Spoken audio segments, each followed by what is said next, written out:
one is not easy. I mean, you can see him each time he goes on the pitch. He wears his heart in his sleeve, basically, and the passion. But to be a keeper at five-a-side, then changing your habits and forcing your way to be Gibraltar's number one, that is not easy. Anybody who knows about football, it's not an easy route to take, and look, it's something to be admired.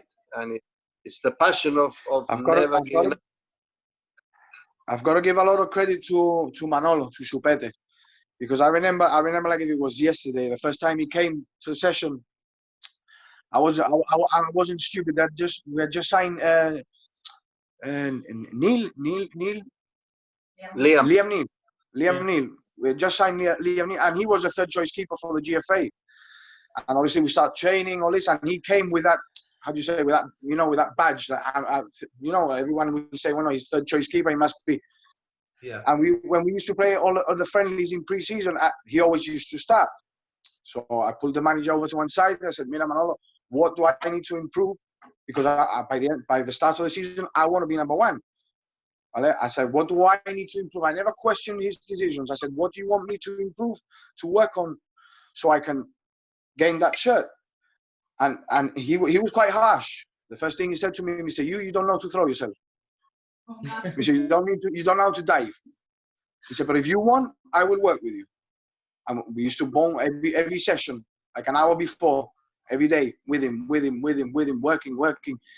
And then at home, and that's why I've always had this hunger of trying to prove people wrong. You know, that's what drives me. You're going to think I'm short, I'm going to prove I'm going to be just as good as a tall keeper. You think I can't come out for crosses, I'm just going to prove to you I'll work on my leg power, I'll work on my, and that's just me. I won't be put down by no one. I will prove you wrong. I just think that the same thing that's coming through, especially with the other interviews, is the fact of dedication and passion. Because, I mean, a couple of the other guys have said, look, we were here well before money came along. That's the thing. We don't play for the money. We play because it's their life, you know. And I think that's one thing that the kids have got to understand. That it's a passion, because you could easily, anytime, both of you, take it to one side, but you don't. So no, definitely. I'm lucky enough that I've got a good job, you know, and I've got good working hours, so it permits me to have a good balanced life. I can go to work, come home, spend some time with the family, and then of training. It's every year before I sign any contract or contract extension, I'll tell my wife, listen, this is it. It's 5 days a week, full time. This is full time. Don't tell me yes now and then halfway through the season start. And I'm thankful enough I've got a very supporting wife. Well, I would imagine that's what has to happen, because, I mean, Jamie, you're the same. Because it's not easy. You're Mr. Bavaria, so, I mean, you must be all over the place. Well, that's what I've been doing a lot. I've been focusing on the club that I started years and years ago with my mate, while I've been injured the last 12 to 14 months. So I've been pushing it as much as possible. How's that going? How's the injury going? The injury's good. I'm like, I could be playing as soon as I want, really. I've had calls from certain teams to go back and start in the summer when pre-season kicks off and everything else. I'm not too sure. I'm kind of like sitting on the fence with going into the more coaching side, which is what I've been doing the last 12 months since I've been injured. I heard the rumour you might even go futsal. Is that? I am going to go futsal, yes. Coaching is more enjoyable than playing, I can tell you that. That's what I thought as well. Like I've experienced it. I've been with I like the element of the coaching side of the futsal in particular. Like I've been working with the girls. They've got a lot of potential in those teams. Jose Carlos took me with into the qualifiers of the Euros for the futsal in Bosnia in January. So I learned a lot from him. He's a really, really good coach. And a very good coach. Yeah. Over the course of this season, I've been with Malcolm and Andrew Horsey as well, helping the under-23s and getting my minutes and my match fitness back. But it's not necessarily something I've missed as much. Like I thought I'd want to come back straight away from the injury and get back into what I was before. But it kind of showed me that I can do a lot a few other different things that I can also enjoy. But yeah, like Chino was saying before, a lot of what kids need to grow up learning for when it comes to the 11-a-side game in Gib is that the dedication needs to be there. If not, you're not going anywhere. And they've got like they've got a massive opportunity if they want to start young now. That necessarily I didn't have in particular, because when I got there and I got to uni, I came back, I got called up to the GFA for the first time when I was 24, really. So to get out of Gib and to play is something that a lot of the young kids here have a chance to do if the mentality is right and the dedication is there. Yeah, but they need to be guided too, Jamie. That as well, definitely. So I think the biggest issue we have here in Gib with the young players is that they're too comfortable. You know, life in Gib is too easy. Gibraltar is comfortable. We're lucky in that sense. That's the thing. Life in Gib, it's very easy. You can have a nice job, you know, get paid well in football, because nowadays, it's not big money compared to other leagues in the UK lower leagues or whatever, but it's decent money, and they don't want to leave that comfort zone. You know, very few players that I know of actually going out, giving it a try. Like the likes of TJ now, Jaylan. You know, those are players who are willing to take that extra step. There are a few. I mean, there's a few more than that. I mean, Ethan Jolly's doing well. You know, there's more. There's more that wanna dedicate themselves, but it is a big ask. See, no. Don't get me wrong. The players I've had the pleasure of playing with in the GFA and even in Lincoln and in Gib United, I mean, the local players, the good players, the ones that are actually breaking into the GFA, those players are very, very dedicated. And Jace Olivero, for me, he's phenomenal. If young players have someone to look up to, the likes of Roy, Jace Olivero has got to be one of them, because that kid is so humble, so dedicated in everything he does. It's all for football. You know, we've got a few. We've got, I mean, Coombs as well. We've got a few that have gone through the uni route and managed to come back. So it is achievable, isn't it? And carry on playing while he's there. That's a key thing. What Kenneth is saying, they need to try not just getting caught up in the uni life of going out. They need to, you know, find a decent club, you know, and giving it a go, and stick to it. Sorry, when I was there for the PGC, Jeff in particular was kind of quite influential in finding me a club while I was there.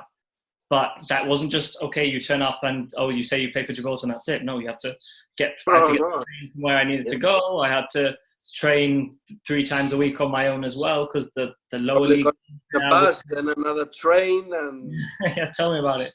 And when it was dark and when it's cold, and I was doing my teacher training at the same time, and then I was getting into the gym with a personal trainer 3 times a week as well, because the lower league teams, they play twice a week, Saturday, Wednesday, and the training is very limited in between because everyone else works. And it's those kind of things that people need to realize, that if they're going to go to university, that's what they need to put in if they want to play international football for their country. But we also need to be able to help them find teams. Yeah. Well, I think each club really should have their contacts. You think it's up to the clubs?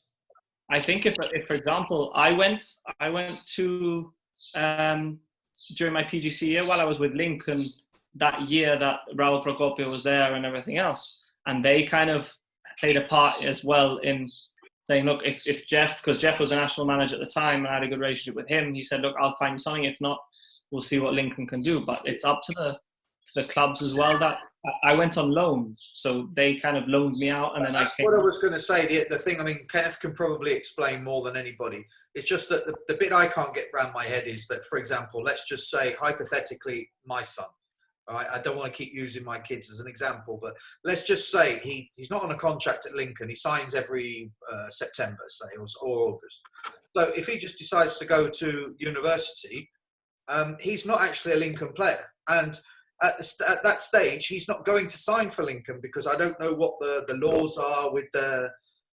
I don't know whether he's allowed to go on on loan for like 2 years, for example. Yeah, where do they stand with that, Kenneth? It depends the individual's initial contracts. In Jamie, if he went on loan, I assume he had a 2 or 3 year deal with Lincoln. Otherwise, it doesn't make sense for Lincoln to have been loaned out to the English club. Was that the case? You probably had minimum 2 years. Yeah. Yeah. Oh, I'll have to tell my son to up his game then. But anyway. Yeah. Look, I think it's a combination. Personally, I think it's a combination of the clubs and the GFA who need to. That's what I'm saying. I mean, we're talking about the future.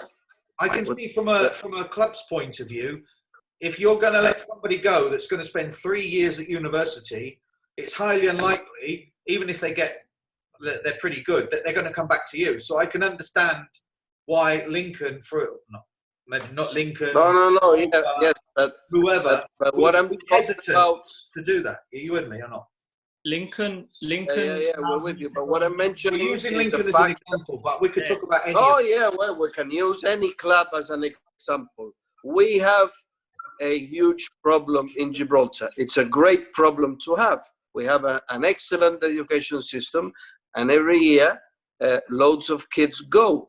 What is the detriment there? That the medium to high standard profile of a player, if he's not as dedicated as a Jay Solivero, as a Jamie Coombs, when they're there, they will enjoy the B&B stage of the university. They'll be going out. They'll start the first month. Nobody's there mentoring them. Nobody's there pushing them. That's why I said they need guidance. They're 18-year-olds. Neil, what the hell were you doing with 18-year-olds? Well, the only thing I would say is, women. if I was to take a leaf out of Lee Casiaro's book the other day, he said, if they want me enough, they'll do it. He's different. Is a unique being. Yeah. Well, I've had that said. He said that to me many a time, so I know all that. He is an ET type of player. He'll go out till 6 o'clock in the morning, and you play at midday, and he'll be the player who runs more kilometers if he gets tracked over 90 minutes, 100%. But look, I said it the other day, and I say it again. We need to help the boys.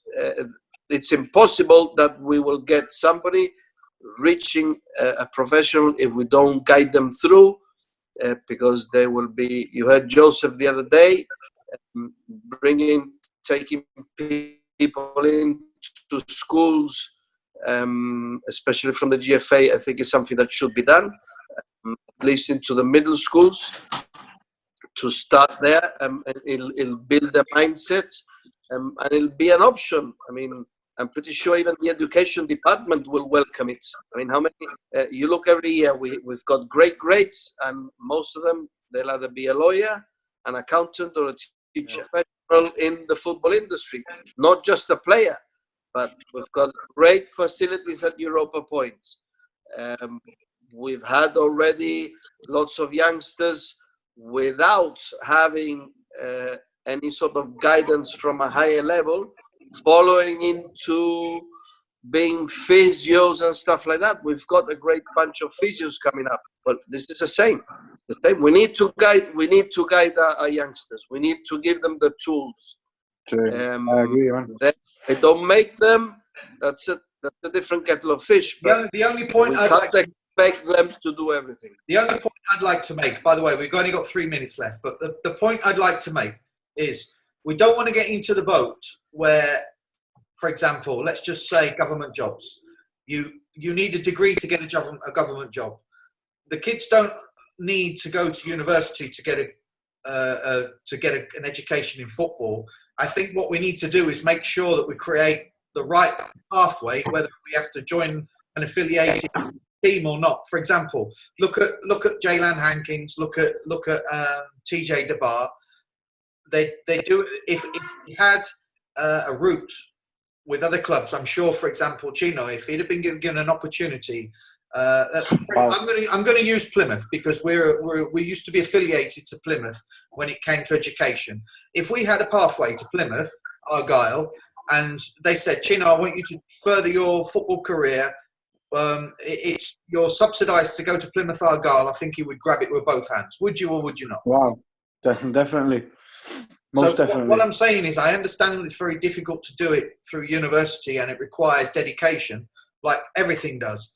But I still think that apart from that pathway, there has to be another direct pathway, if that makes sense. Maybe I'm talking. But it boils down to like everything else. If you want to become a good lawyer, you've got to put the dedication in.